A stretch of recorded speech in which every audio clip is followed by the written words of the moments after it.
అధికారుల నిర్లక్ష్యం వల్లే హన్మకొండలోని పలు కాలనీలు నీట మునిగాయన్నారు తెలంగాణ జాగృతి అధ్యక్షురాలు కవిత.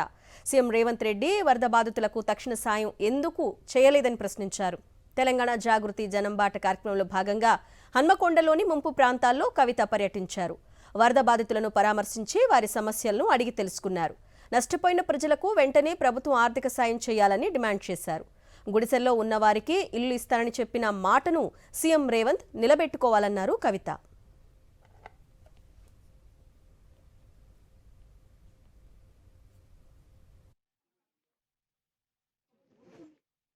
అధికారుల నిర్లక్ష్యం వల్లే హన్మకొండలోని పలు కాలనీలు నీట మునిగాయన్నారు తెలంగాణ జాగృతి అధ్యక్షురాలు కవిత.